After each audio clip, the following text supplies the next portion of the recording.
Hey, have you ever been spraying a roof and it just dies? It just goes boom, dead.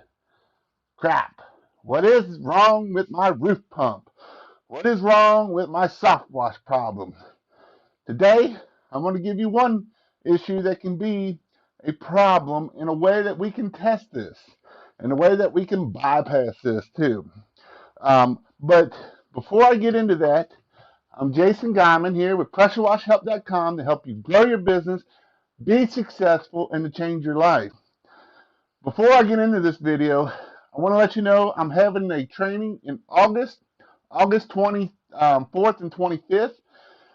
It'll be Christmas lights on Friday, Saturday, and then Sunday, Monday, I'm going to have a pressure washing training.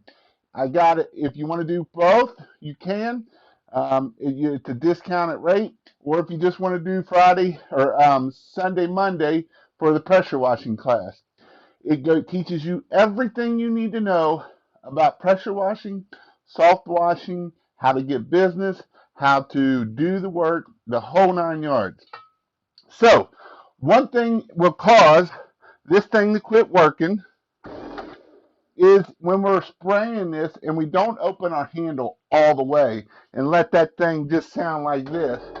I don't have no water in it, so I don't really have anything that it's going to show you very good. So it'll just, if it's going, if it's doing this, we need to open this handle up and make sure that it's getting full flow. And if it's still doing it, I'll do another video on how to adjust this to make sure that it is running right. So the other day, I didn't have it all the way open, and it was actually in one of my training classes, and it just quit working. The thing just stopped.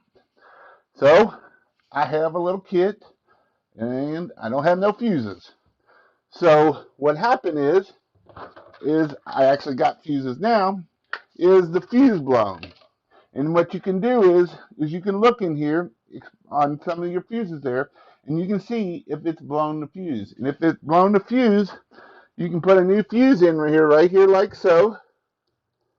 Because what happened was that right there, nothing. Put a new fuse in it, and voila.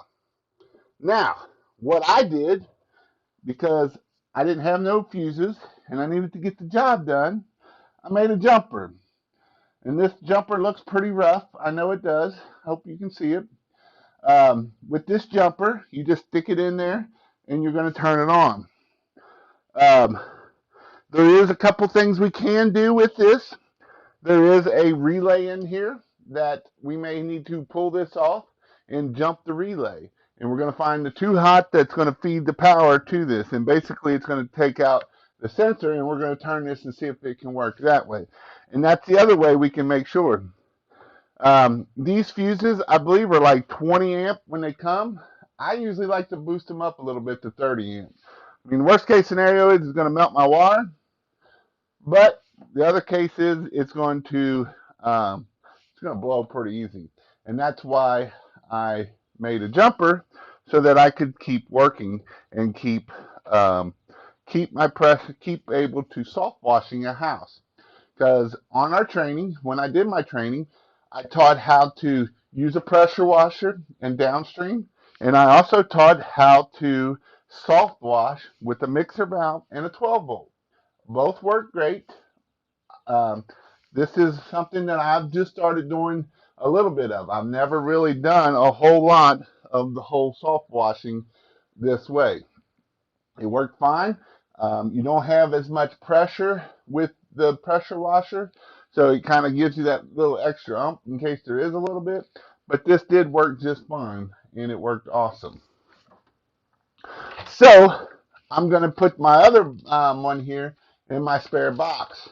And I will do a video on my spare box of what I use and what everything I have in my box. So that way you can see what I carry and how I carry it so that I have extra quick connects, tools, the whole 9 yards in my little box here. And I'll show it to you in this video up here. See you in my next video.